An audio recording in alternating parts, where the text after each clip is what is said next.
Hello everyone, my name is विभोर भारद्वाज। मैं उत्तर प्रदेश के बुलंदशहर डिस्ट्रिक्ट का रहने वाला हूँ और मैं इस बार मेरी यूपीएससी सिविल सर्विस एग्जामिनेशन 2024 में 19वीं रैंक आई है और यह मेरा थर्ड अटैम्प्ट था। फर्स्ट अटैम्प्ट में in UPSC civil service examination 2022 I got 743 rank. But I could not clear in the second attempt, and this is my third attempt, and this time I got AIR 19. And मैं basically मैंने BSc honours physics Hansraj college Delhi university से किया है और उसी college से मैंने masters in physics भी किया है. आफ्टर मास्टर्स मैंने I started preparing for civil services and cleared in first attempt. This time I got some good marks in GS, especially in GS3, जिसमें मुझे 120 मार्क्स मिले हैं, जो कि बोला जाता है कि one of the highest marks हैं. तो इस वीडियो में मैं I will try to share some points which I utilized और मैंने क्या ऐसा किया कि 120 मार्क्स आए, और भी other points we will discuss in this video. तो GS3 के बारे में अगर डिस्कस करें तो कंसिस्टेंटली फर्स्ट अटेम्प्ट से थर्ड अटेम्प्ट तक मेरे 100+ मार्क्स ही रहे हैं. In first attempt I got around 107, in second attempt around 109, and this time I got 120. तो GS3 में कंसिस्टेंटली स्कोर आने का जो अगर मैं अपना पूरा बुक लिस्ट एंड सोर्सेज बताऊं तो क्योंकि GS3 में इकोनॉमिक्स है, आपका साइंस एंड टेक है, सिक्योरिटी है और एनवायरनमेंट है, चार मेजर ब्रॉडली पार्ट्स हैं.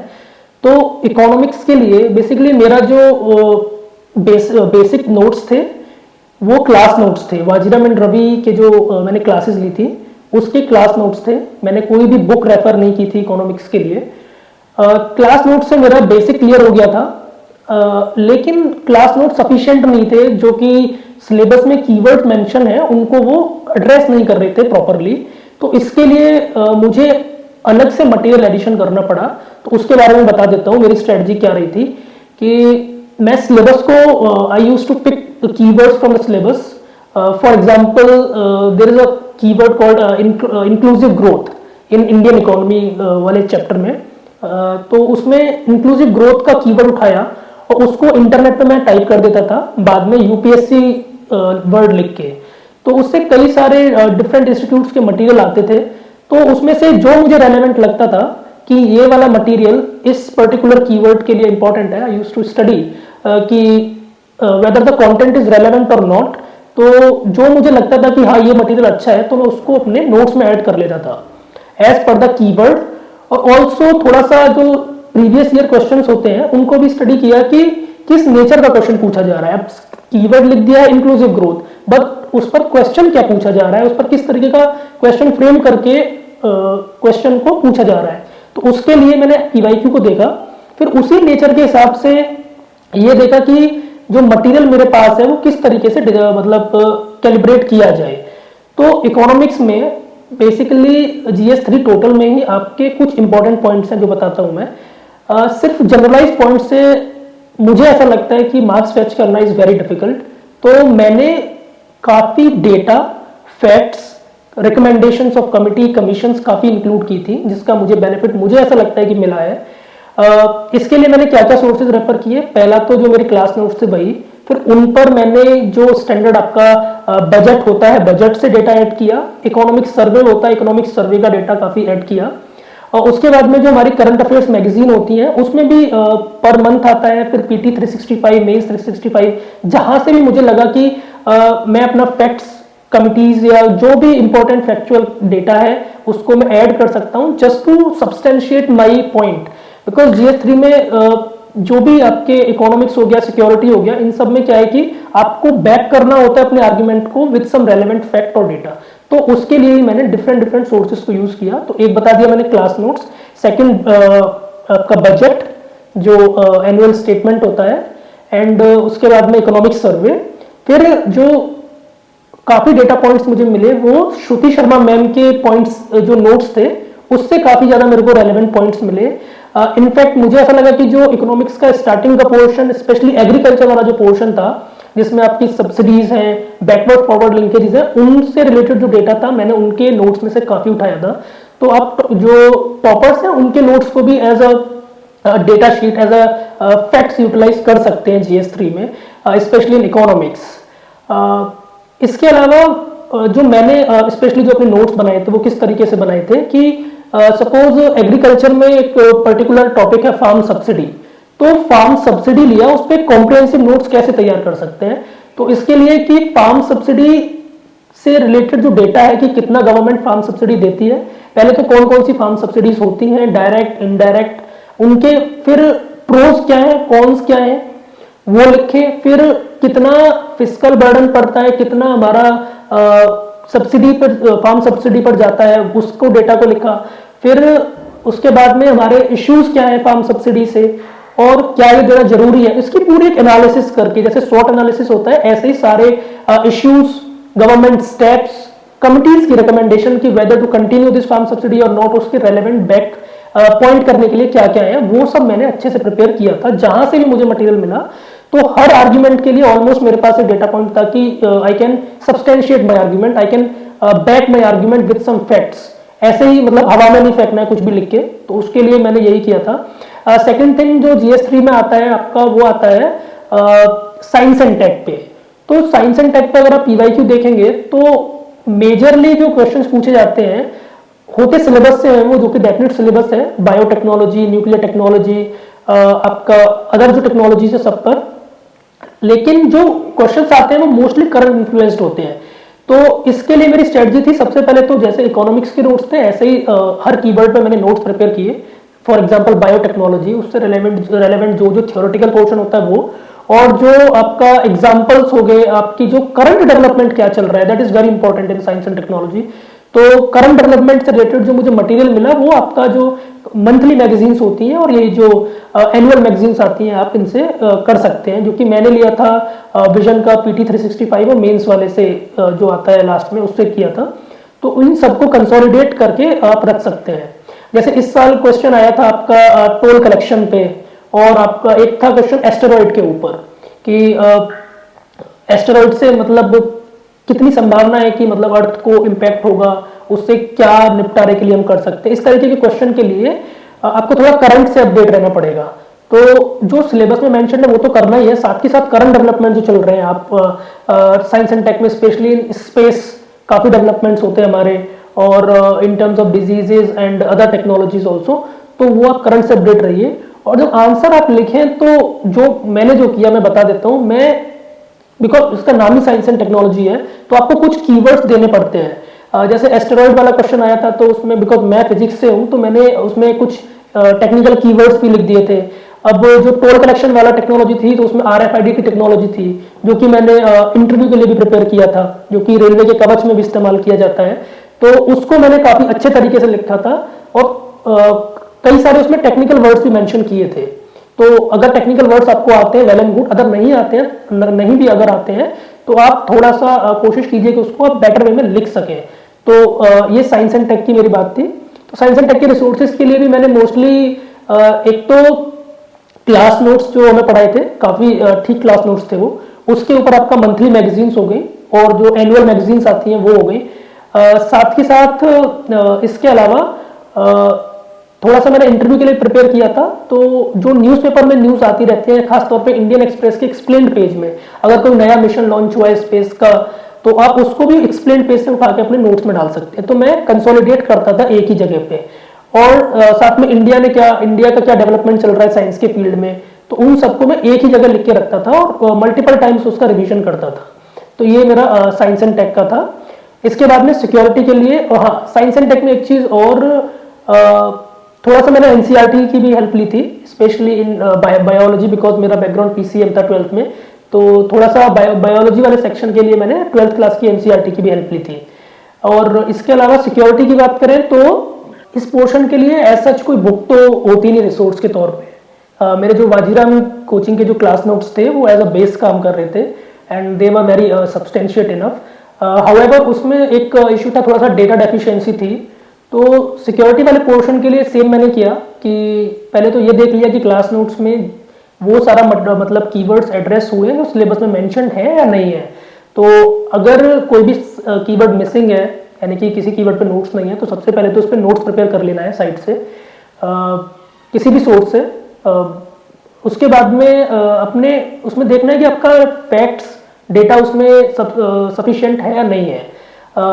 फॉर एग्जांपल अगर हम नेक्सलिज्म की बात करें, उस पर Naxalism is a security threat, तो उस पर अगर हमने नोट्स प्रिपेयर किए हैं तो किस तरीके से हम जा सकते हैं कि फर्स्ट ऑफ ऑल की नेक्सलिज्म की डेफिनेशन, नेक्सलिज्म के कॉजेज क्या है, नेक्सलिज्म को किस तरीके से गवर्नमेंट डील कर रही है, स्टेप्स क्या लिए हैं।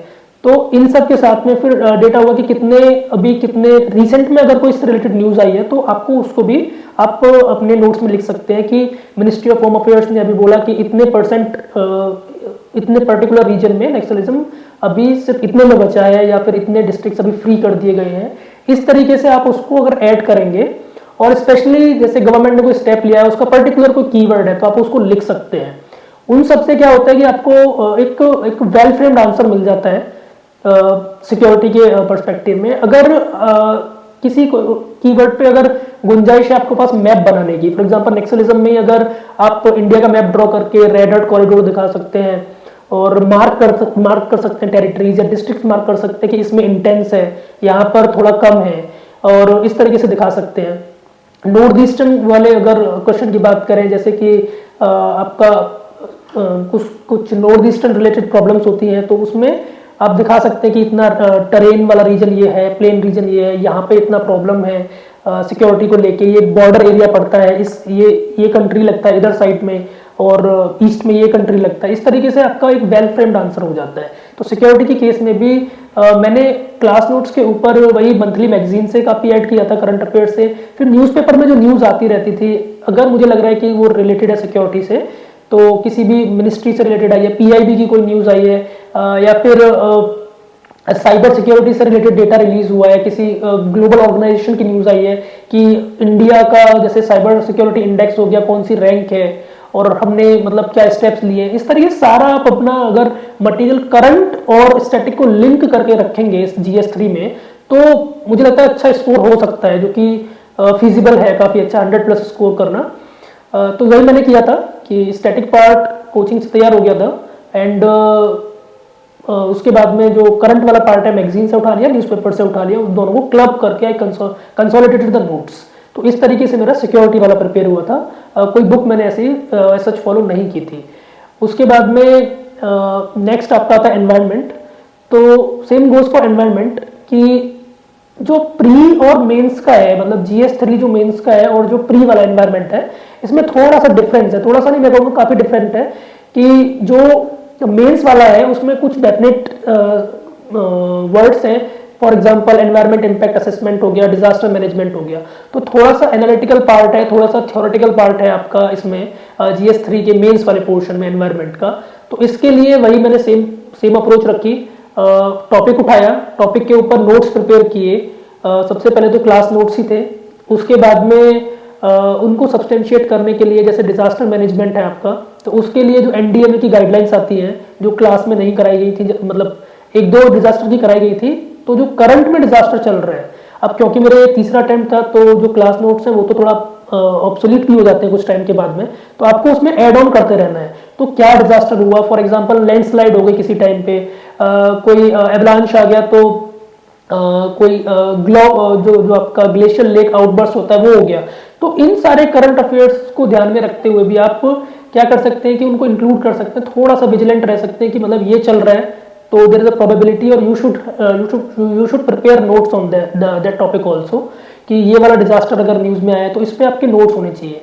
और स्पेशली डिजास्टर के लिए मैं बता दूं तो आप एक फ्रेमवर्क जैसे तैयार कर सकते हैं कि कोई डिजास्टर है तो डिजास्टर से रिलेटेड डेटा कि कितना % एरिया इंडिया का प्रोन है, वर्ल्ड का कितना प्रोन है, फिर उस डिजास्टर का और भी फैक्ट्स हो सकते हैं कि यहाँ पे इतने %, जैसे अर्थक्वेक में हो जाता है कि 11% इज वेरी हाईली सेंसिटिव, फिर 30% डिस सेंसिटिव, इस तरीके से आप लेवल्स होते हैं उसको भी कर सकते हैं।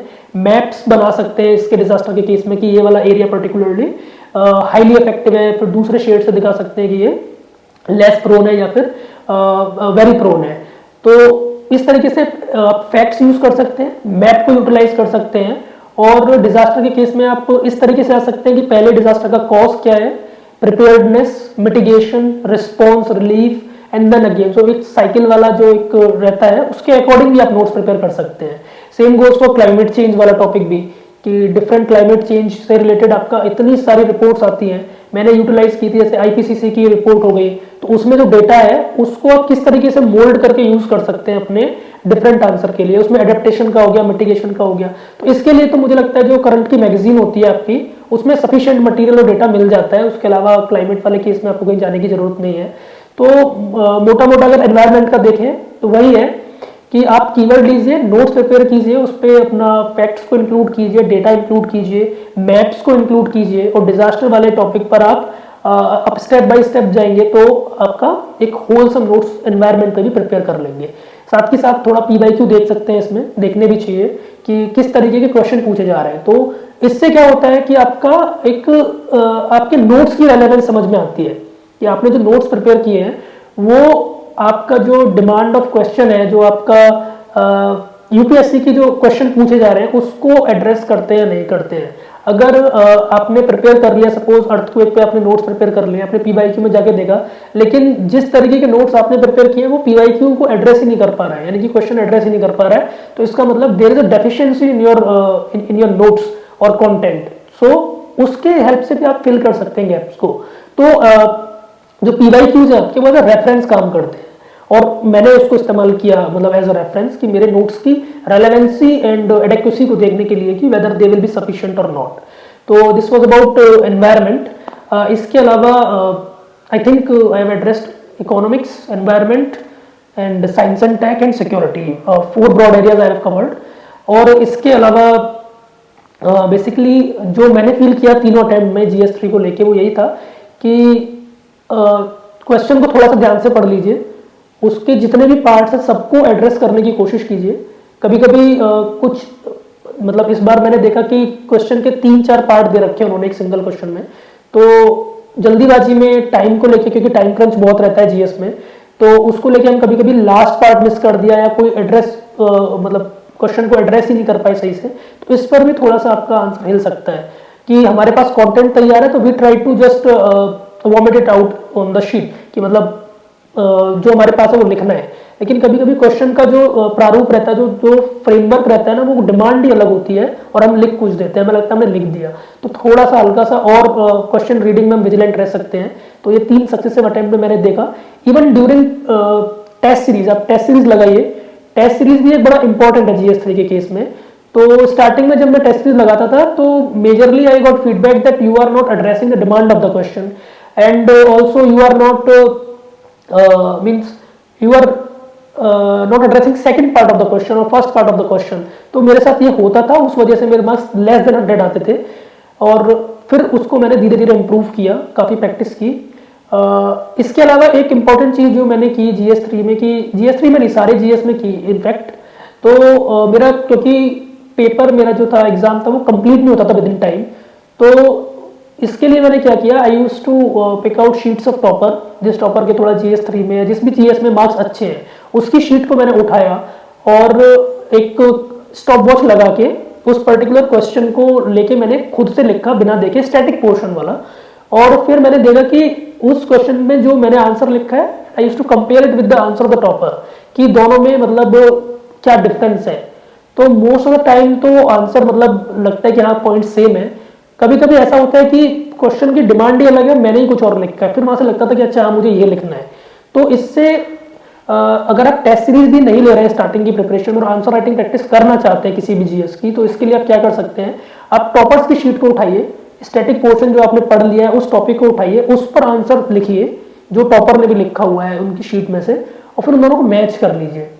क्योंकि आपको हो सकता है कोई आपका मतलब चेक करने वाला कोई ना, आपको बताने वाला कोई ना हो, फीडबैक देने वाला कि मतलब तुमने आंसर सही लिखा है या नहीं लिखा है।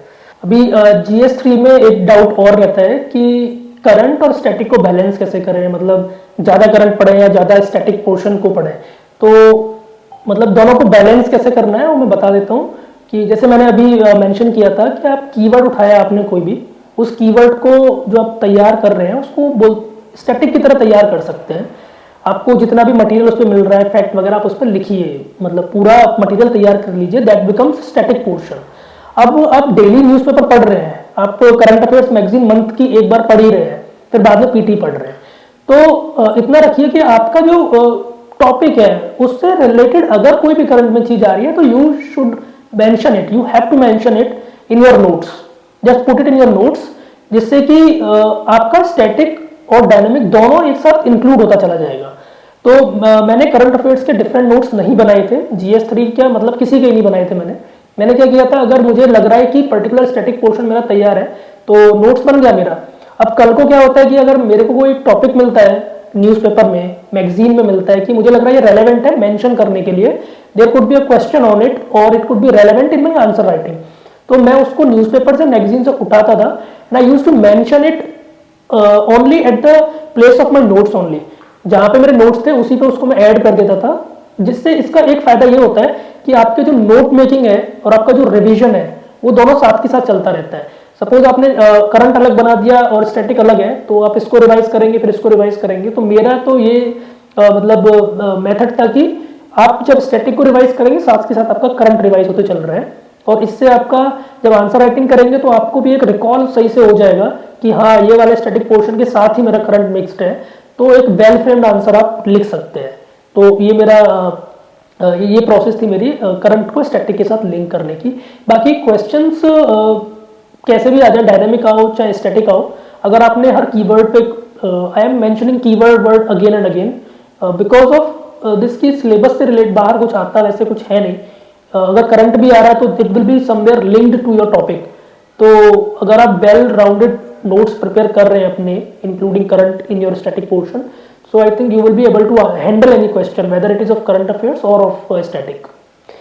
और इसके अलावा अगर मैं आंसर GS3 के आंसर राइटिंग की बात करूं पर्टिकुलरली, तो first of all I will be sharing few of my sheets on my telegram channel and I will be giving the link to this video only for the telegram channel, you can see my answer sheets there also।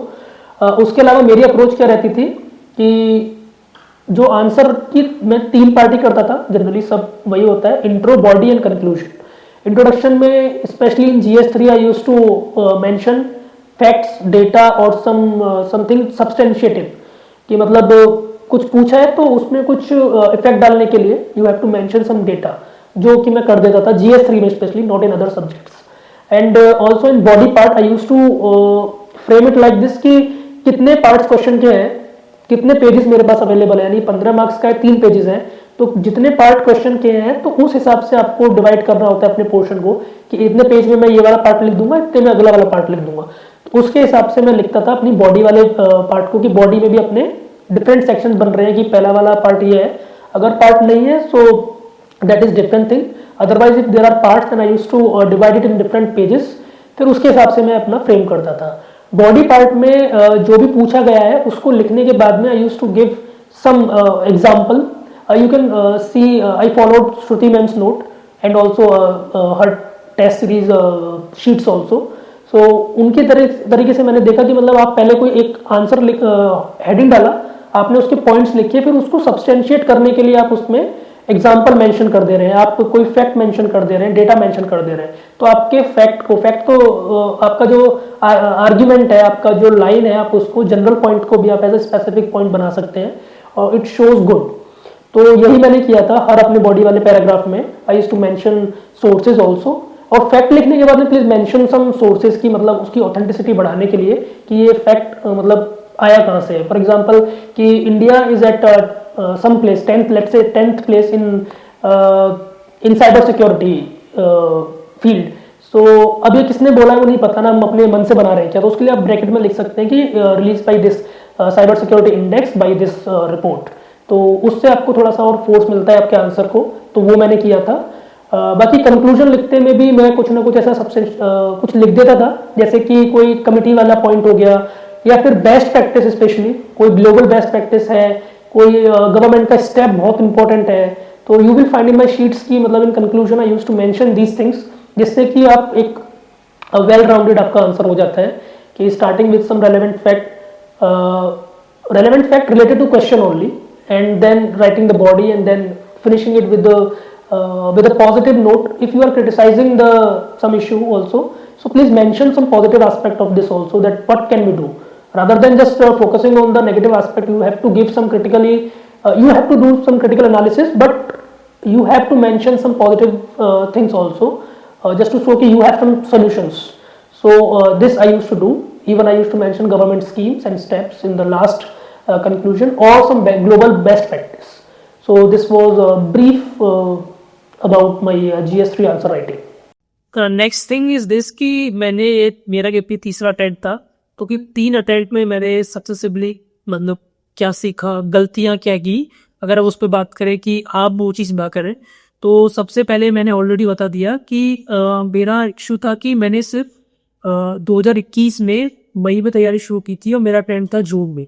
So I took only 1 year to appear for prelims, जो कि थोड़ा सा नहीं मतलब रशी था. 10-11 महीने की प्रिपरेशन के बाद जब अचानक प्रीलिम्स में अपीयर हो रहे हैं without any answer I'd practice for mains, तो it was a bit haphazard for me.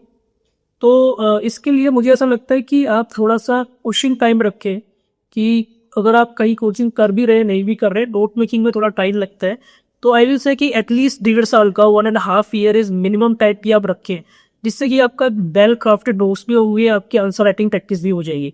तो मेरा जो सबसे बड़ी गलती थी ये थी कि मैंने एकदम तुरंत एग्जाम दिया. आफ्टर कोचिंग कंप्लीट होने के बाद में 1-2 महीना मिला, प्रीलिम्स दे दिया, वो होता चला गया. फिर गॉड्स ग्रेस तो लेकिन तब भी रैंक 743 थी.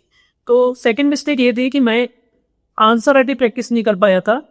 जो मेरी स्टार्टिंग में मैंने की आंसर राइटिंग प्रैक्टिस थी, प्री और मेंस के बीच में जो 3 महीने मिलते हैं उसी में की. और मैंने जो पहला अपना एग्जाम लिखा था, पहला जो पेपर लिखा था, सेक्शनल टेस्ट लिखा था हिस्ट्री का मेंस का, तो वो मेरा 4 घंटे में कंप्लीट हुआ था. और इट वाज वेरी मतलब डिस्टर्बिंग हो गई कि 4 घंटे के पेपर को 3 घंटे में कैसे मेरे को लेके आ गए. तो वो गलती अगर आप ना करें तो it will be very better कि आप स्टार्टिंग से थोड़ा आंसर राइटिंग पर ध्यान दें. जो मैंने पहले बता दिया किस तरीके से करें, भाई अगर आप फॉलो कर ले कि आप साथ के साथ आंसर राइटिंग प्रैक्टिस करते चले जाएं, तो आपको मेंस में इतनी प्रॉब्लम नहीं होगी. दूसरी चीज़ ये थी कि मैंने ऐसे के लिए भी सेल किया, प्री के बाद में शुरू किया. तो होता क्या है, आपको सिर्फ प्री के बाद में 3 महीने मिलते हैं, तो मेरे पास 3 चीज़ें चल रही थी साथ के साथ. जीएस चल रहा है, जीएस की आंसर राइटिंग, ऑप्शनल की टेस्ट सीरीज चल रही है, साथ में एसए का चल रहा है, ऑल्टरनेट टेस्ट सीरीज. तो पैरेलली तीनों को मैनेज करना simultaneously it becomes a bit not only haphazard but it becomes a challenge and headache also, and you feel exhausted. तो उसके लिए वैसे के लिए भी आप अगर स्टार्टिंग में थोड़ा अपना कंटेंट स्टार्ट करना, टॉपर्स की sheet, at least read the sheets of few ऐसे टॉपर्स जिन्होंने काफ़ी अच्छे, विक्रम ग्रेरल्स है उनका ब्लॉग है पूरा मिशन का करके, you can read those essays. Anudeep sir के आप जिनकी बुक है एक fundamentals of essay answer writing, उनको आप पढ़ सकते हैं एसे के लिए. तो जो मैंने नहीं किया था प्रीलिम्स से पहले, आप धीरे धीरे अपने मेथ्स के ड्यूरिंग जब मेथ्स की प्रिपरेशन कर रहे हैं स्टार्टिंग में in your beginning of this journey, तो आप तभी आप ऐसे को रिप्यूट कर सकते हैं. और फर्स्ट कैट पे जो मेरी प्रॉब्लम आई थी वो ये थी कि मेरे नोट्स तो प्रिपेयर थे, but they were lacking factual information, they were lacking जैसे मैंने बताया कि डेटा कमीशन कमिटी एग्जाम्पल्स उसमें नहीं थे, इतने अच्छे तरीके से एग्जाम्पल्स नहीं थे. तो इनिशियली अगर आप हो सके तो नोट मेकिंग में अपने थोड़ा सा साथ के साथ, मैंने कह रहा कि एकदम बाकी रखो डेटा, बट स्टार्टिंग में थोड़ा अगर डेटा भी इंप्रूव करेंगे या रिकमेंडेशंस ऑफ डिफरेंट कमिटीज, इससे क्या होगा आपको, तो उसको रटने की बात वो जब की पड़ेगी, हर रिवीजन के साथ आपका वो रिवाइज होता रहेगा. होता क्या है जनरली यार लास्ट में जाके डेटाबेस बना लेते हैं, लेकिन उसको फिर ये सब काफ़ी बल्कि डेटाबेस बन जाता है, और दैट इज़ गुड, बट वो आपके नोट्स में भी पहले होना चाहिए. नोट्स में होने के बाद में अगर आप शॉर्ट नोट्स बना रहे हैं, एक चीज़ होती है मतलब आपका जो एक बल्कि नोट्स हो गए जो आपने एक चीज़ लिखी हुई है, उसके बाद में आप शॉर्ट नोट्स जरूर बनाएं. अगली जो मेरी मिस्टेक थी वो यही थी नोट्स के रिगार्डिंग कि मेरा मटीरियल कंसोलिडेटेड नहीं था और वो बिखरा हुआ था अलग जगह. तो जीएस के पेपर वाले दिन आपके 2 जीएस होके, GS 1, 2 एक साथ, GS 3, 4 एक साथ, तो आपको टाइम नहीं निकलता रिवाइज करने का. तो इट्स बेटर कि आपके पास में शॉर्ट नोट्स प्रिपेयर्ड रहो. जो भी शॉर्ट नोट्स पे क्या किया था मैंने, I wrote facts, I wrote data, important keywords मैंने बहुत मेंशन किए थे उसमें कि पर्टिकुलर टॉपिक से रिलेटेड कीवर्ड लिखा, उसका डेटा लिखा, पेट लिखा कि अगर मार्क्स क्वेश्चन किसी भी तरीके का आ रहा है तो मेरे आंसर में ये पर्टिकुलर चीज़ें होनी ही चाहिए। अगर उससे रिलेटेड चीज़ आ रहा है फिर I will mold my answer according to the demand of the question. Then I will substantiate those their answer with the facts and data and keywords which I have written in my short notes. तो इस तरीके से मैंने मतलब short notes भी अब बनाए, optional के लिए भी, जीएस के लिए भी, even for the for essay also. तो ये नोट पेकिंग वाला थोड़ा सा मेरी मिस्टेक थी कि मैंने कंसोलिडेट नहीं किया था। ये कुछ मिस्टेक्स थी मेरी, जो की मिस्टेक्स है जो मैंने की फर्स्ट अटेम्प्ट में। बाद में सब्सिक्वेंटली मैंने धीरे धीरे एडप्ट किया को भी थर्ड में, मतलब आई थिंक कर लिया मैंने। तो ये मिस्टेक्स आप एज अ सजेशन ले सकते हैं जो आप ना करें। और इसके साथ ही अभी मैं इस वीडियो के मतलब डिस्क्रिप्शन में बोल दूंगा कि मेरा टेलीग्राम लिंक दे देंगे वो, और उससे मैं पूरा कंटेंट जो भी मेरा मतलब मैंने फॉलो किया, I will be mentioning that in my Telegram channel. और मैंने कैसे मेरी जर्नी रही टोटल 3 साल की, वो भी मैं उसको मेंशन कर दूंगा।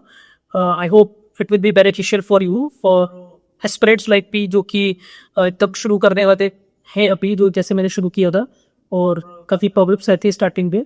और इसके साथ ही मतलब I would like to thank DKT also कि उन्होंने ये मेरी बात मतलब अब तक रखने की एक पूरा प्लेटफॉर्म प्रोवाइड कराया। आई थैंक इन डीकेटी। मैंने भी इनकी काफ़ी वीडियोस पहले देखी थी, स्पेशली ममता नेट की video for physics optional, so it help me and I think it now it's my time ki I also I kind of pay that I earn I learned from this platform, so I'm thanking DKP for organizing this this platform and for this talk, and also for the aspirants who are appearing for prelims examination this month on 25th May. I am wishing all of you a very all the best.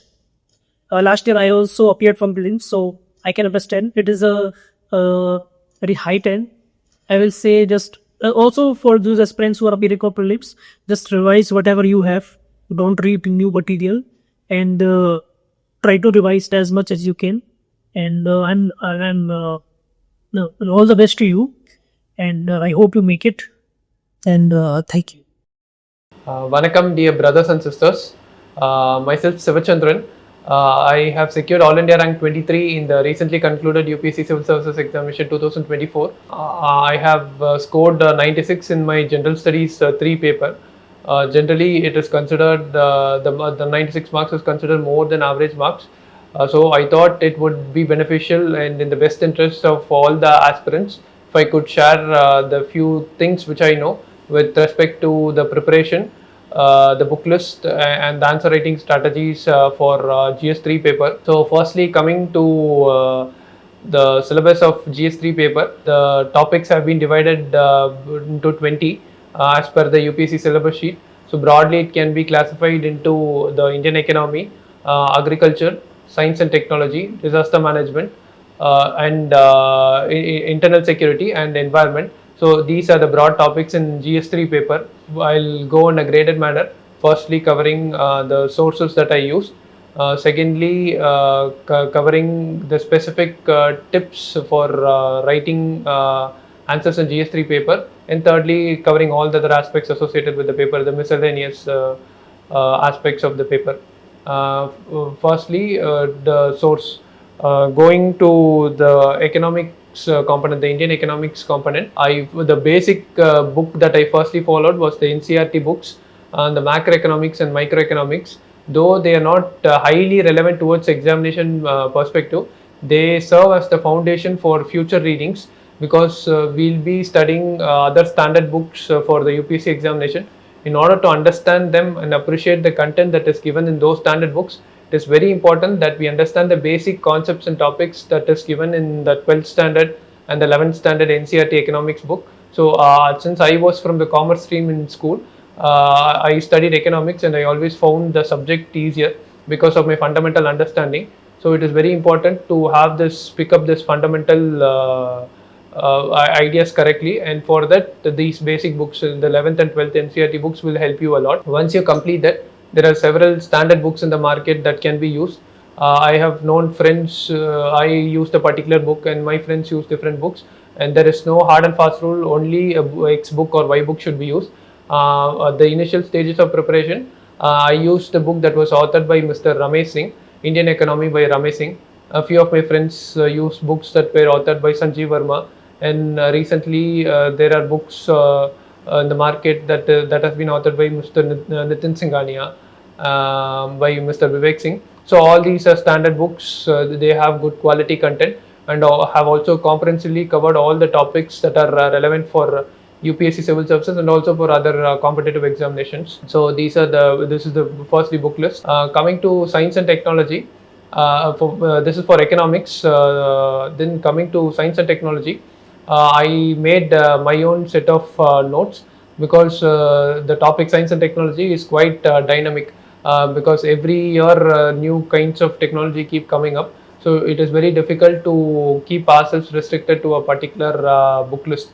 That is, an older book will not be relevant from the examination perspective, because if you are going to refer the previous year questions in the GS3 paper for as far with respect to the science and technology topic, you will see that the questions that are asked would be relevant for that particular year, because a new innovation would have come up in the industry or in the market that would have been tested.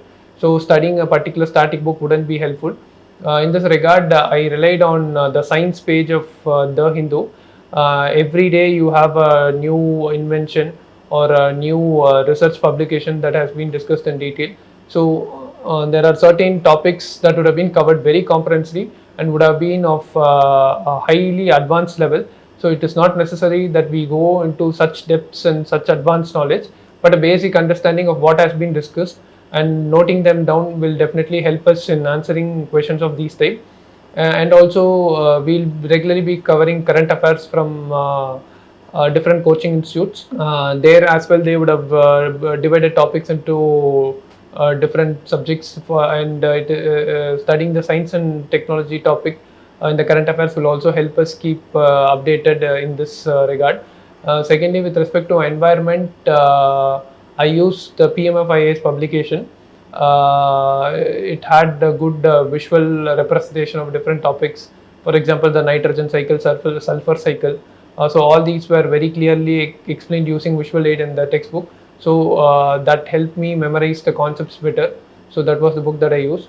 Then for internal security, once again I had my own notes based on different current affairs topics, and also the compilation released by coaching institutes. Time and again, coaching institutes release different compilations that are free of cost.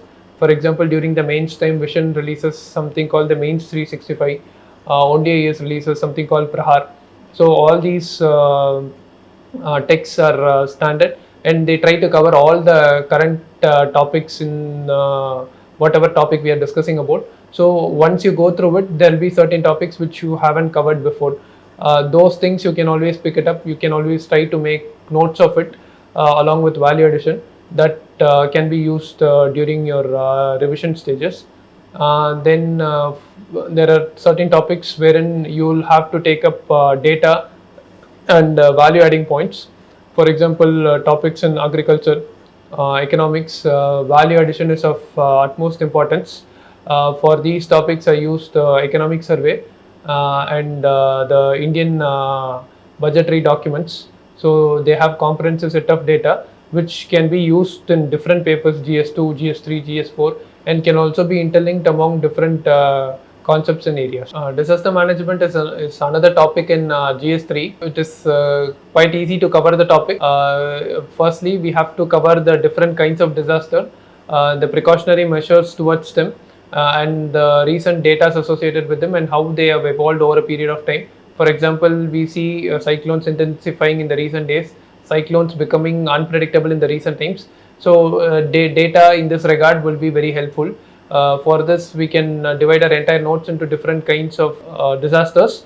For this, content can be taken from websites such as that of NDMA's website. So you have comprehensive content given in them. And after one part being the different kinds of disaster completed, second thing would be the different policies that are extensively being followed at the international level as well as at the national level in order to prepare the community for disaster, mitigate these disasters, and also for rehabilitation and reconstruction after a particular disaster has occurred. Thirdly, all the legal frameworks and good understanding about them. In the Indian case, we have the Disaster Management Act, so within which we have different institutions, different setups such as the Disaster Response Force. We have the National Disaster Mitigation Fund and the Response Fund. Good understanding about how all these things are working and how these can be even more streamlined in the coming years based on the evolving nature of disasters will help us give better answers. Above all, so for this I had notes. I did not follow any particular material. I used websites such as that of NDMA, Down to Earth, and also data that was given time and again in the newspapers for making my own notes. I had 5 to 6 pages notes for this topic. Book lists have been covered, that is the source from which I have prepared for GS3 has been covered. Next is answer writing, the most important component. There is a general misnomer that GS3 is a very challenging paper, and GS3 is a paper wherein the scoring scale is very stringent and it is very difficult to score. The one common reason why people I feel are unable to score in the subject are due to the generic nature of answers that are being given. What happens in GS3 paper is that the static points are very easy to generate and they appear to be very generalized and not argumentative. So these points appear as if we are talking in there. So when if we are to substantiate these different points with visual aids, data, facts, examples, case studies, our answers would be more substantive. Our answers would convey a point to the examiner that we are not somebody who have a superfluous knowledge in this subject, but we have profound and deep knowledge, prompting them to give us better scores. So it is always important that we give specific points to our answers, and the specific points comes with the value addition. For this value addition, I worked by making notes. I divided the entire UPSC GS3 syllabus into 20 topics. I just copy pasted whatever has been given in UPSC syllabus sheet. They are given 20 topics starting from agriculture, irrigation, investment models, infrastructural development and growth, and so on. So for all these different topics, I tried to make a value addition. For this value addition, I used different sources. First and most important was newspapers. These value additions were not these value addition points. I picked them up not in a single day, but it was done over a period of time for months and for years together. I used to follow the newspaper every day, and every different day some interesting topic or data used to come up in news articles in the newspapers or in the online news feeds. I used to pick them up. I used to jot them down under the particular UPSC syllabus topic under the GS3 notebook. Those things I consolidated a few days before the mains examination, which I revised it multiple times so that I could recollect and remember them in the exam pressure environment. And I also use this data for multiple mock tests. So because it is not only important if we are to memorize these data, but it is also important that we are able to replicate in the examination unless or else everything goes waste. For this, I use them in multiple mock tests and also revise them so that I was able to recollect them at the required time. So answer writing, first important thing which I had stated was being more specific with value addition. Second is the speed. Speed is very important aspect for GS3 because at times we'll have to give certain answers that are analytical in nature. We may have to do good brainstorming before attempting the question. So time becomes a key factor in the examination. In order to counter this limited time factor, the only possible way out is practice, practice and practice. As we keep writing more and more answers, our expertise in completing a particular paper within the given time frame goes up.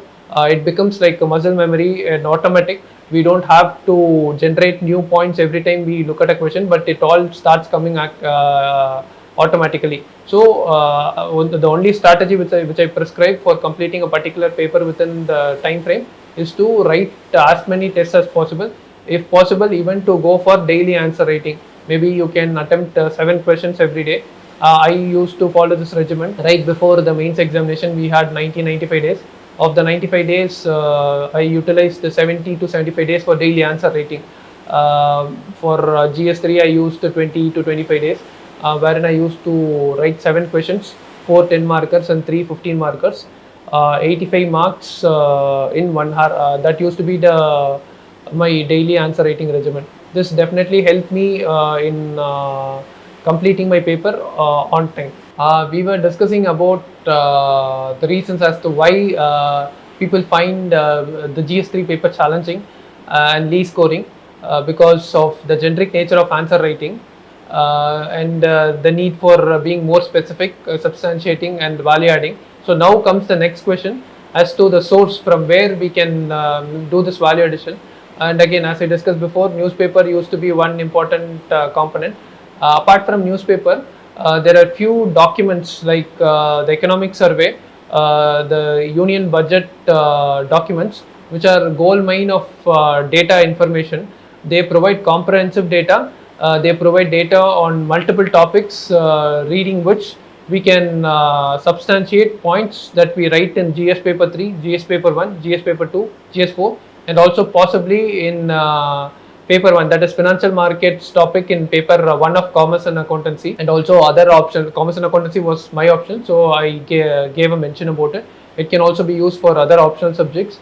So I would suggest that few topics in the economic survey such as agriculture, industries, services sector, glimpse of the Indian economy, the external sector can be gone through, not from the summarized text that is released by the coaching institutes, but from the bare text of the economic survey, so that we get an end-to-end understanding of such topics and also about the important data that would be relevant in the GS3 paper, because most of the questions that are tested in GS3 paper from the economic topic are those that are relevant from the current event perspective, that are given great importance by the government, and these topics are very well covered in the economic survey.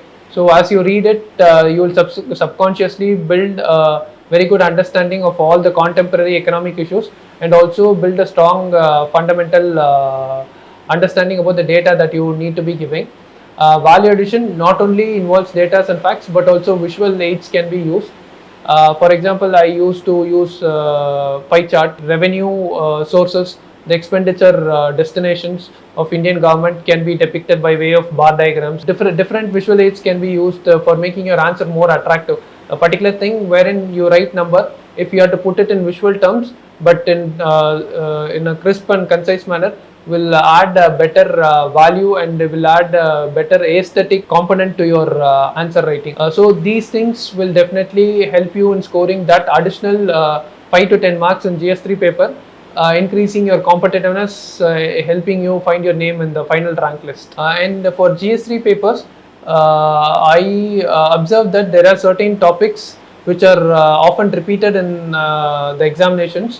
When we take topics such as agriculture, irrigation patterns, public distribution systems, then food processing industries, there are certain topics which keep getting repeated. So it is important that we identify those topics and do a very good reading of them.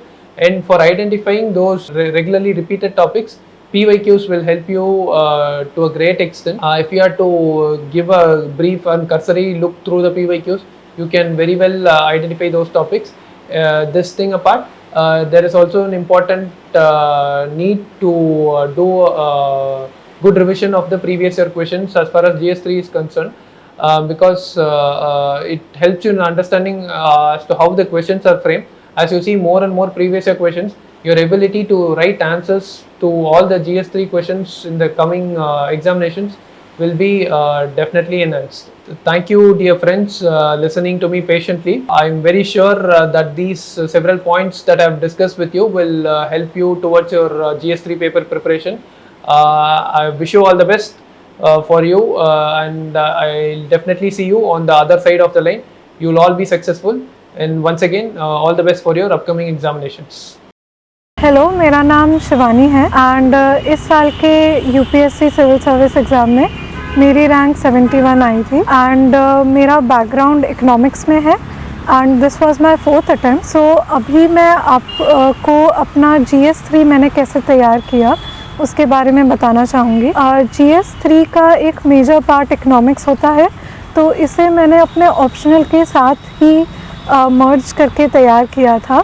तो उस part को पढ़ने के लिए सबसे पहले मैंने in terms of sources अगर हम बात करें तो सबसे पहला सोर्स जो मेरा था वो था मिश्रा एंड पुरी की एक किताब आती है ऑन इंडियन इकोनॉमी। उसको लेकर मैंने उससे अपने नोट्स बना लिए थे। वो काफ़ी एक बल्कि बुक है और उसमें जो डेटा एंड फिगर्स हैं वो थोड़े पुराने दिए हुए हैं। तो इसके अलावा I think it covers major parts of Indian economy according to the UPSC syllabus for GS3। So agriculture cover हो जाता है उसमें, irrigation, industries, infrastructure, all of these areas are separately covered.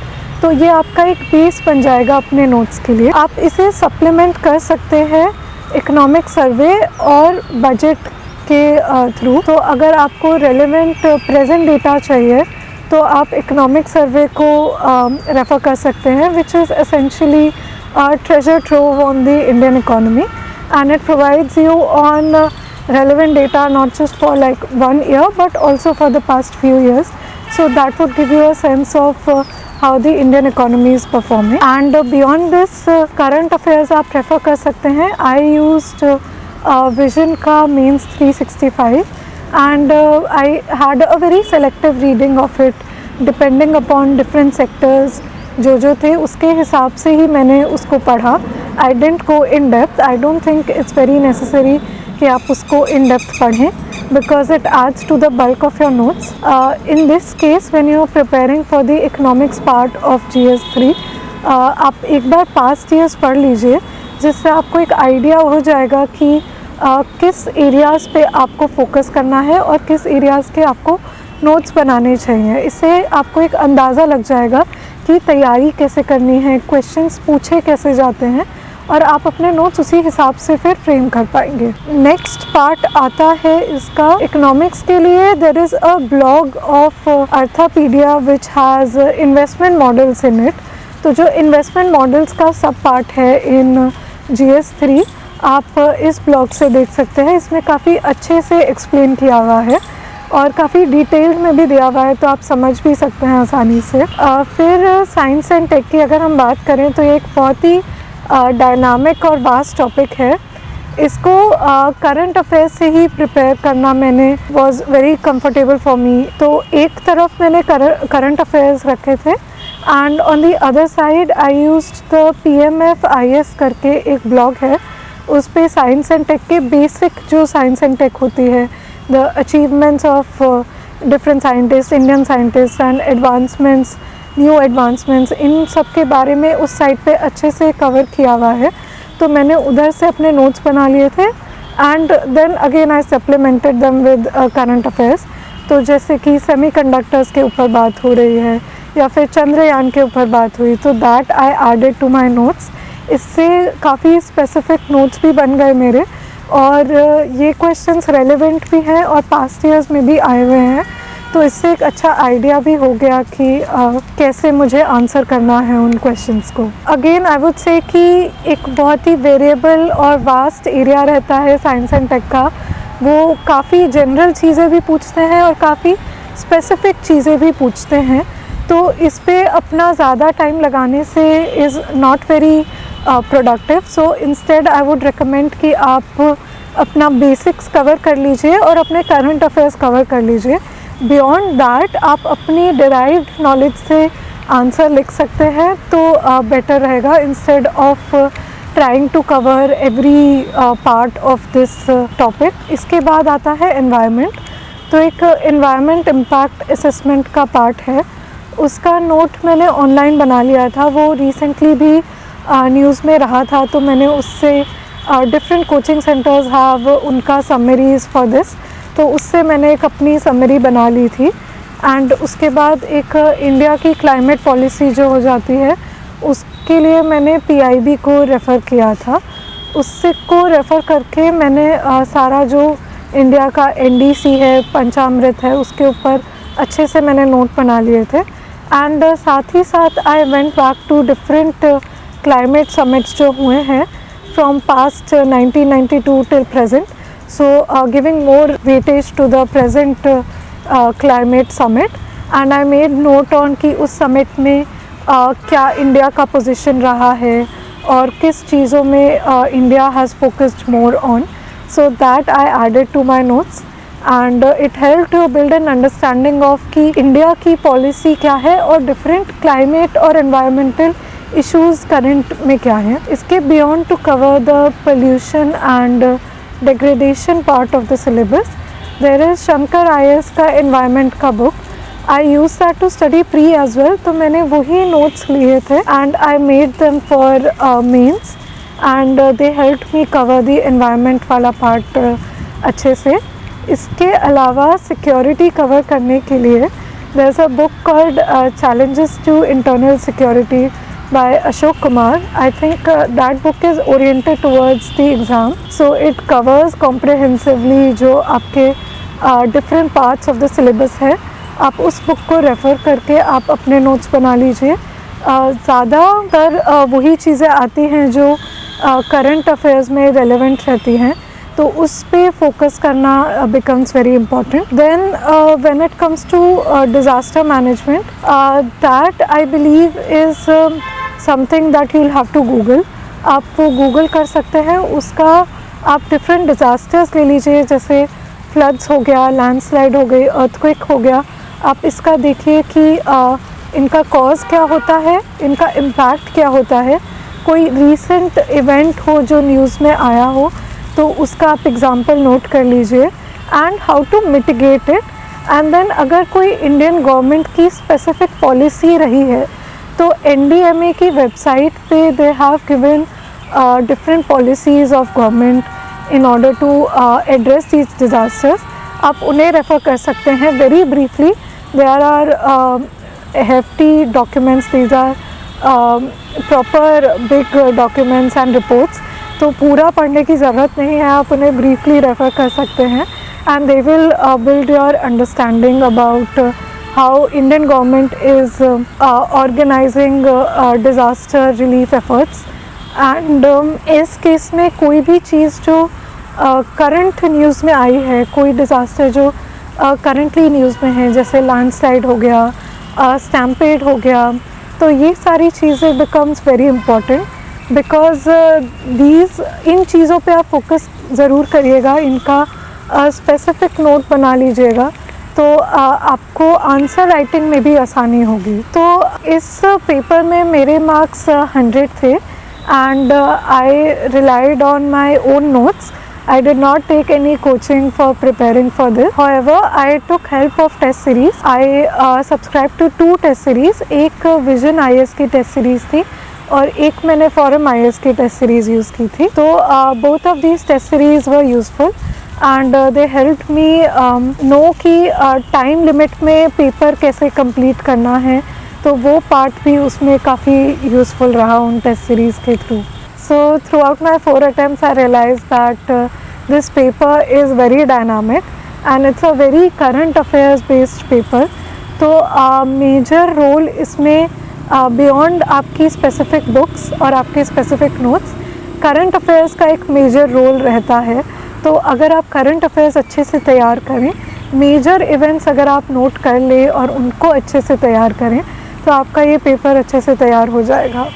When it comes to answer writing for this paper, I prepare different formats for different subject. तो जैसे कि economics हो गया तो मेरा ये फॉर्मेट था उसमें कि I would start with a data or a committee report and then after the main body my conclusion in this paper was always very optimistic. For example कि how will this help in reaching the goal for Viksit Bharat, या फिर how will this help in fulfilling our SDG का जो target है वो कैसे हम fulfill कर सकते हैं, how can we fulfill our climate target if we follow this particular recommend. So basically जो conclusion था, I tried to keep it as optimistic as possible and I try to also add not just data, facts and figures but also कि अगर कोई SDG है उससे related If there's a SDG on zero hunger, I added that. Climate action पे there's an SDG, so I added that in this paper. For writing answers in security, it becomes important कि आप start करें from committee report, अगर आप वो coat कर पाते हैं, और कोई करंट इवेंट अगर आप कोट कर पाते हैं, तो that helps a lot in starting और इंट्रोड्यूसिंग योर आंसर. आप कंक्लूड भी इसी तरह कर सकते हैं कि आपने रिकमेंडेशंस दे दी किसी कमेटी रिपोर्ट की, तो वो अगर आप बता दें तो that helps a lot in having a proper conclusion to your answer. Beyond that, science and tech में you should, I think, stick to the question as much as possible. जो क्वेश्चन में पूछा है, अगर आप वो डायरेक्टली या answer कर पा रहे हैं, तो I think that is the best. For disaster management, giving examples is very important कि ये डिज़ास्टर पहले कहाँ पे हुआ था, and giving India's policy on that particular disaster. या फिर कोई रिसेंट में लैंडस्लाइड मैपिंग हुई है, तो आप उसका एग्जाम्पल दे सकते हैं. That adds weightage to your answer and makes it more complete. After this, I think कि इस पेपर में it's very important to know कि question का demand क्या है. So accordingly आपको answer करना है, because इस paper, because it's a very current affairs heavy paper, it's not possible कि आपको सब पता होगा या आपको हर चीज़ के बारे में knowledge होगी. So it becomes important कि आपकी जो knowledge है, that you can apply to how to answer what the question is demanding. अगर आप उस तरह से फ्रेम करते हैं अपने आंसर को, that gives you an edge and helps you also write a very complete answer as such. So इससे आपका एक अच्छे से तैयारी होगा. इसके लिए अगेन आई वुड रिकमेंड कि आप पास्ट ईयर्स अच्छे से पढ़ें. आई नो कि ये करंट अफेयर का फोकस्ड पेपर है, बट अगर आप एक पास्ट ईयर्स पढ़ते हैं तो आपको अंदाज़ा हो जाता है कि सिक्योरिटी के इतने क्वेश्चंस आएंगे, एनवायरनमेंट पे एक क्वेश्चन आएगा, 2 क्वेश्चन आएगा, एक 10 मार्कर आएगा या फिर एक 15 मार्कर आएगा. उस हिसाब से आपको अंदाज़ा हो जाता है, तो आप उस हिसाब से उसकी तैयारी कर सकते हैं, उतना वेटेज देकर उस पर. सो अगर आप पास्ट ईयर्स करते हैं तो उससे एक ये बेनिफिट ज़रूर रहेगा आपको. ऐसा कुछ भी नहीं रहता जो आपको बिल्कुल ही नहीं आता, पर ऐसा होता है कि ये तो मतलब इसकी तैयारी नहीं की थी आपने, पर फिर भी आपने आंसर कर दिया. So while preparing for this paper, मैंने कोई ऑनलाइन चैनल्स या कोई online material as such use नहीं किया था. I relied mainly on current affairs, past years, and my own notes.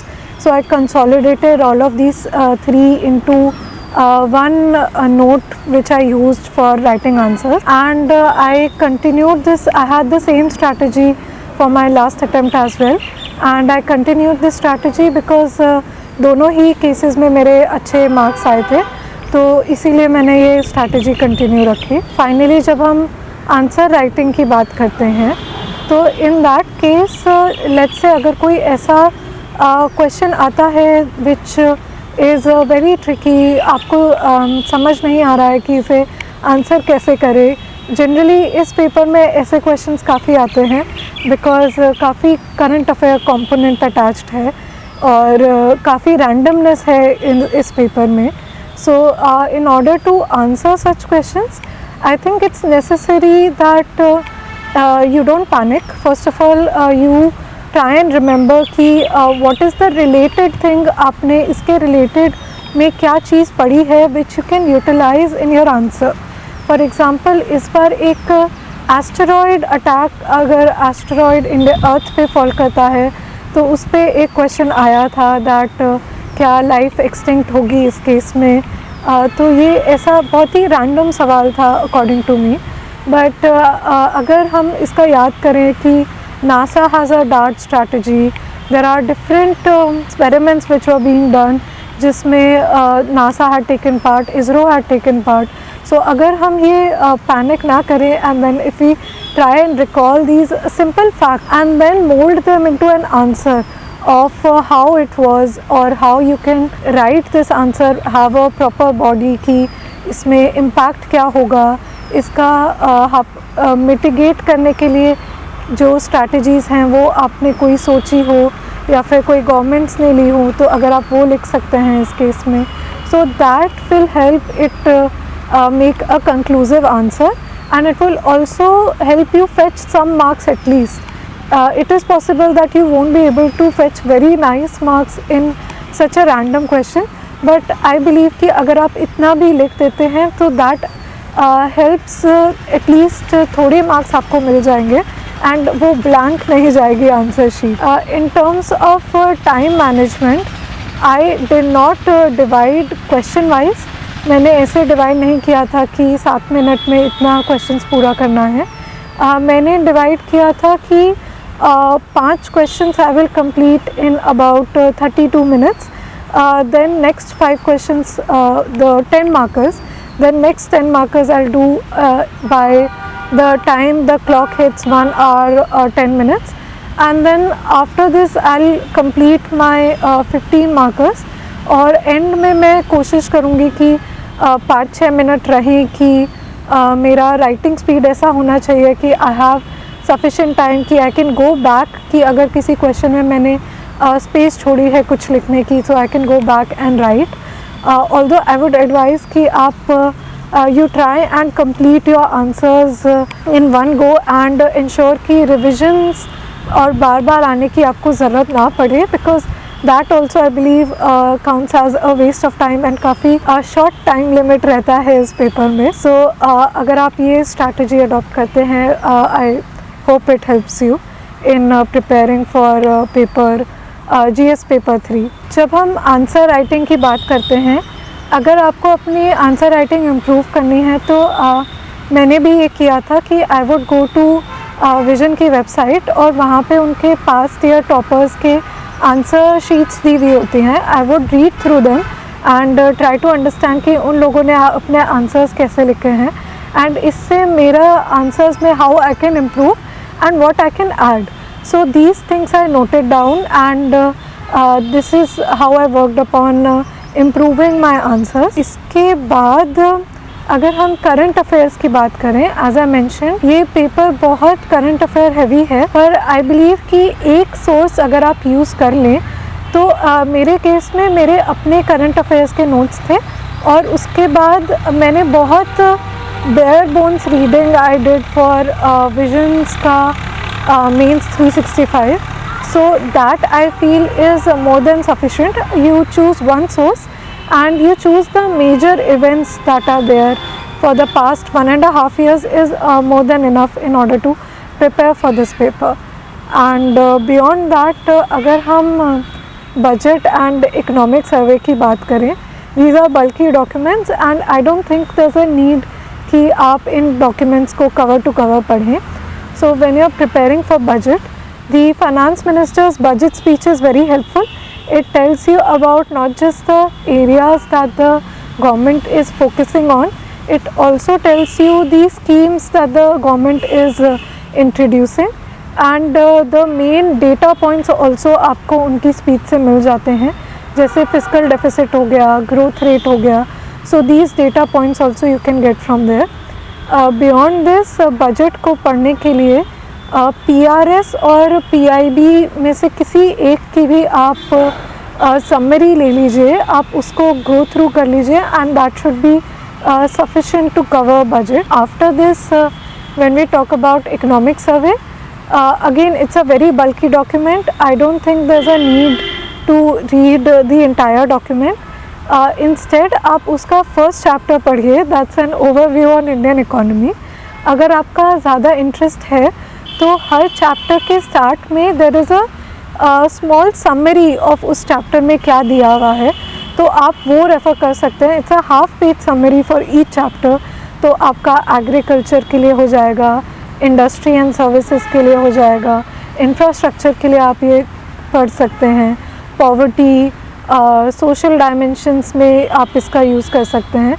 तो every chapter has this short summary and you can use that to get not just data points but also the major schemes are mentioned within that summary. Beyond that, PIB has a highlight and summary of economic survey. अगर आपको लगता है कि आपको थोड़ा और पढ़ने की ज़रूरत है तो आप उसे रेफ़र कर सकते हैं and that is more than enough to cover the entire economic survey. So this was all about how I prepared for GS3. It is a current affairs heavy paper. However, past years have an important place in the prep for this paper. So I wish everyone all the best and I hope कि आप इस paper की अच्छे से तैयारी करें और उस हिसाब से आपके अच्छे मार्क्स आए. Thank you. नमस्कार, मेरा नाम दिशांत निस्सर है. इस साल की यूपीएससी सिविल सर्विसेज एग्ज़ाम की अभी जो रिज़र्व लिस्ट आई है अक्टूबर 29 को, उसमें मेरा सिलेक्शन हुआ है.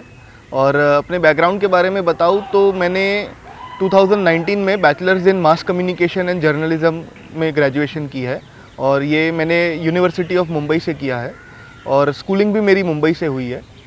और उसके बाद ये मेरा थर्ड अटेम्प्ट था यूपीएससी में.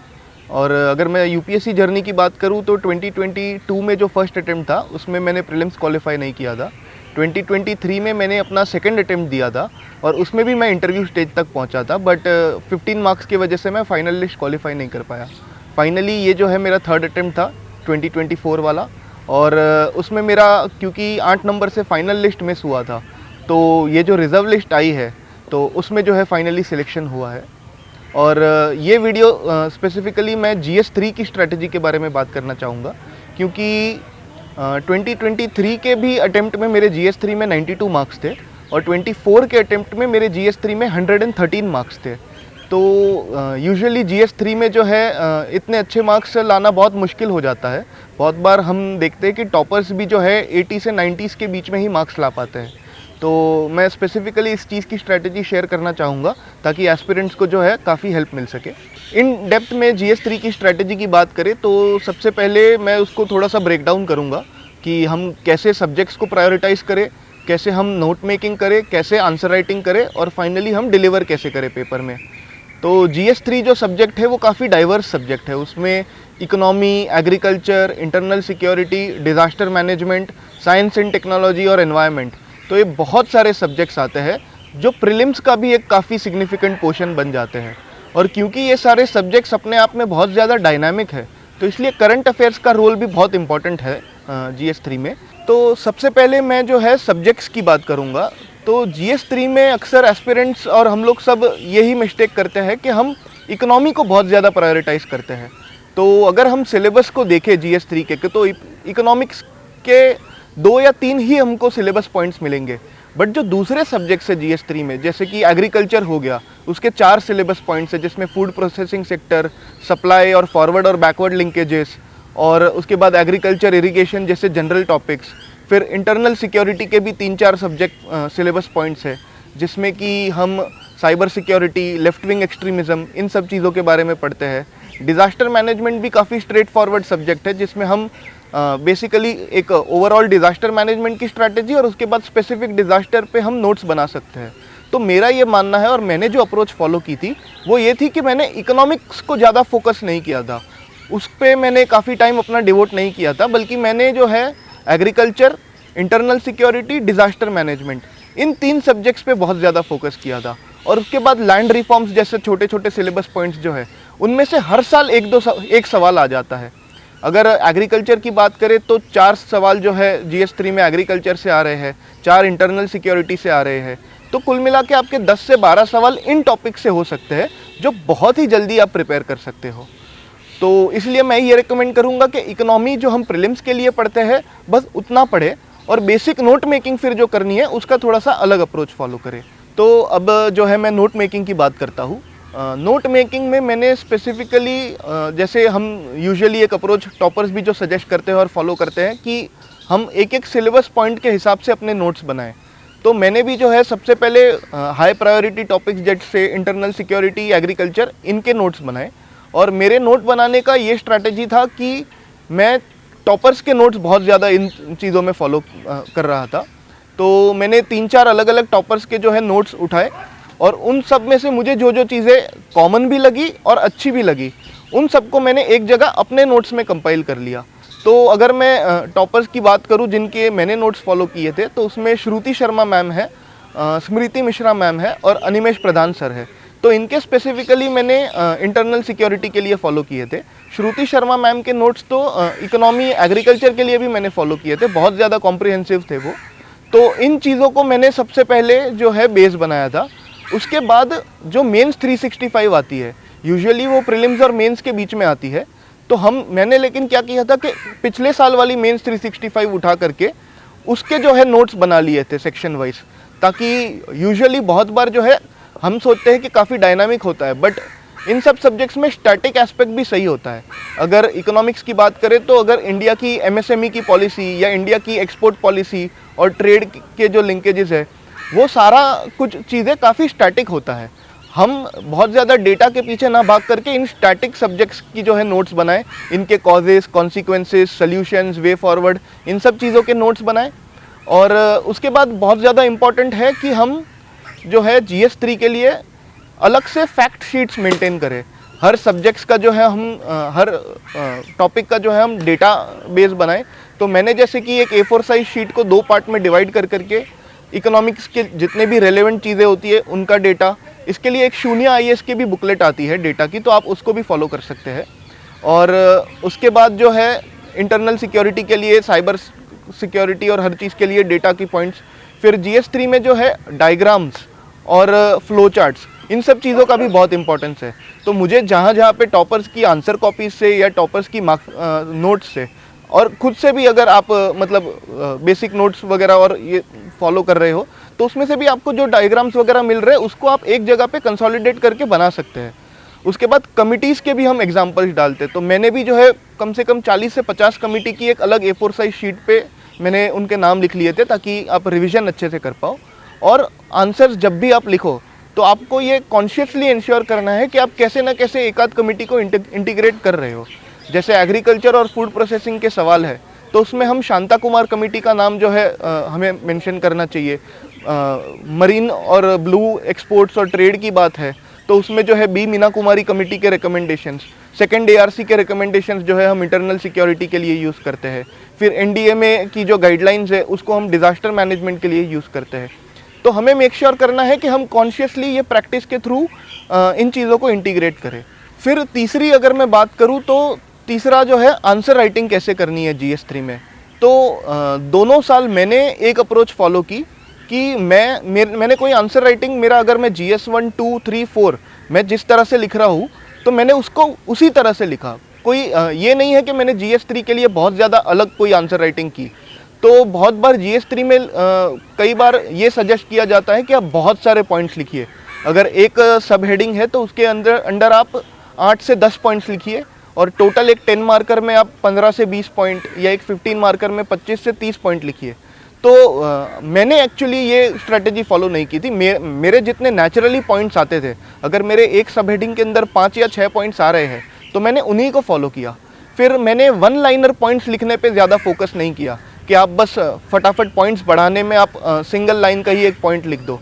तो मैं इसलिए ये रिकमेंड करूँगा कि मैंने एनरिच पॉइंट्स जो होते हैं, कि अगर आपने कोई पॉइंट लिखा है तो भले वो 2 लाइन का है, उसमें कुछ सब्सटेंस है, और उसके बाद आप ऐड कीजिए कि उसमें आप एग्जाम्पल या वैल्यू एडिशन या कोई केस वगैरह कुछ आप ऐड कर सकते हो।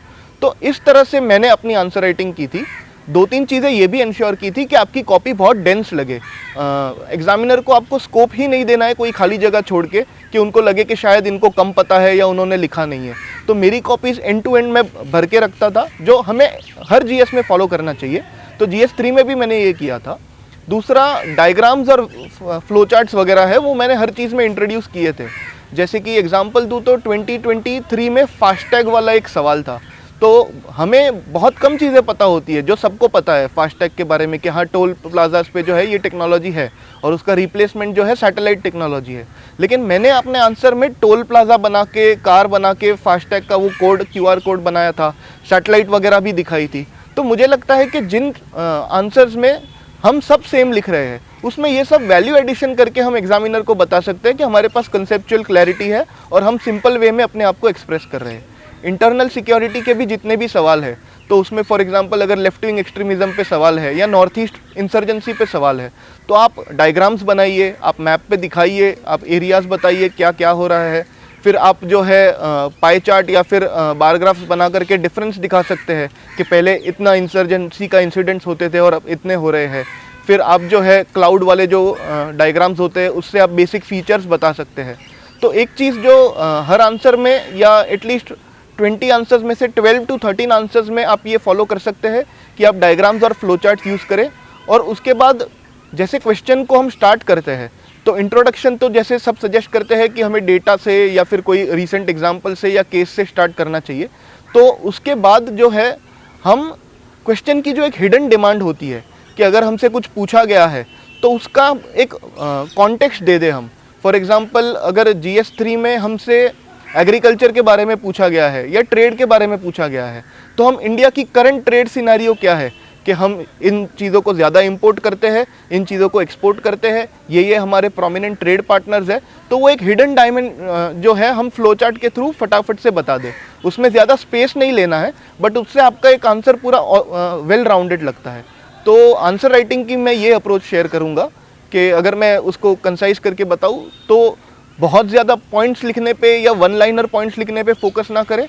पॉइंट्स में सब्सटेंस होना बहुत ज़रूरी है, उसको एग्जाम्पल्स और डेटा के साथ सब्सटेंशिएट करना भी बहुत ज़रूरी है और फ्लो चार्ट्स और डायग्राम्स यूज़ करने हैं।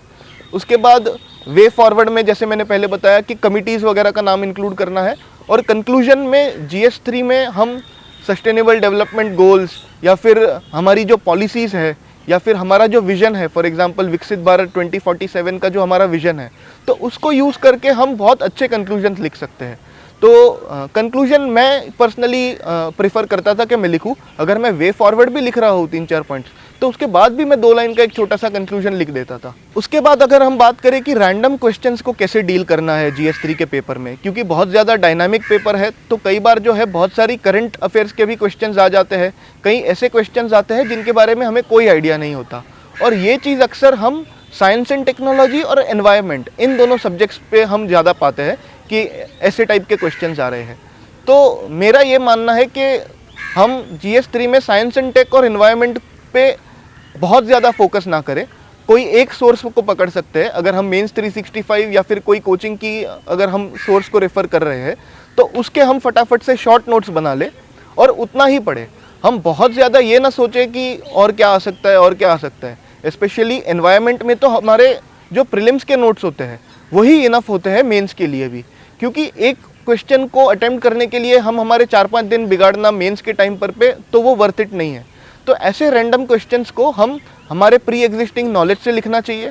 दूसरा, बहुत बार जो प्रीलिम्स और मेंस के बीच में टेस्ट सीरीज़ आती है तो 3-4 कोचिंग की हम टेस्ट सीरीज़ के वो सवाल देख ले कि इस साल ये लोग क्या पूछ रहे हैं, क्योंकि बहुत बार ये होता है कि उनकी जो रिसर्च क्वेश्चंस होते हैं उनमें से कोई ना कोई एस्पेक्ट यूपीएससी में शायद रिपीट हो सकता है।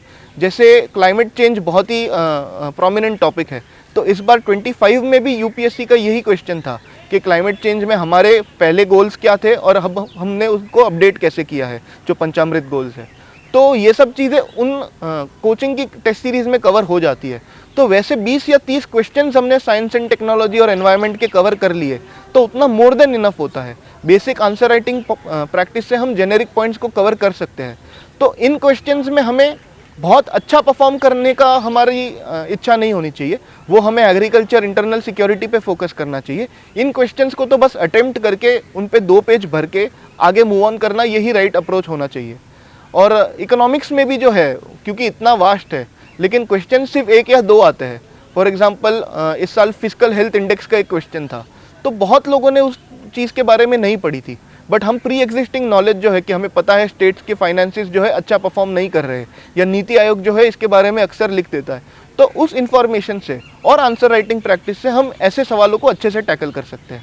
तो यही ओवरऑल GS3 की स्ट्रैटेजी के बारे में मैं कहूँगा। मैं ये रेकमेंड करूँगा कि हम GS3 में ब्रेनस्टॉर्मिंग पे बहुत ज़्यादा ध्यान दें ताकि ऐसे जो रैंडम क्वेश्चंस है उसको हम अच्छे से सॉल्व कर पाएँ। दूसरा, मैं ये रेकमेंड करूँगा कि हम हमारे नोट्स जो है उसमें स्टैटिक एस्पेक्ट्स पे ज़्यादा फोकस करें। कॉमन पॉइंट्स रहते हैं, उन पॉइंट्स को स्मार्टली यूज़ करना सीखे, ना कि हम एवरी ईयर जो है कोई करंट कंपाइलेशन से हम GS3 के नोट्स बनाएं। मैंने जो 2023 के अटेम्प्ट के लिए GS3 के नोट्स बनाए थे, इकोनॉमिक्स के या कोई भी सब्जेक्ट के, वो मेरे लिए इस साल भी जो मैंने मेंस दिया है उसके लिए भी रेलेवेंट है। बस बात आती है कि थोड़े बहुत डेटा पॉइंट्स चेंज होते हैं तो डेटा हम जो है क्विकली चेंज कर सकते हैं। तो हमें मेक श्योर करना है कि क्योंकि ये बहुत डायनामिक सब्जेक्ट भी है लेकिन हम हमारा टाइम बहुत ज़्यादा इस पे ना दें, क्योंकि रैंडम क्वेश्चंस है तो हमें आंसर राइटिंग प्रैक्टिस के थ्रू उनको स्मार्टली जो है सॉल्व करना है। तो GS3 में मैं सजेस्ट करूँगा यही strategy and I wish you all the best. Thank you.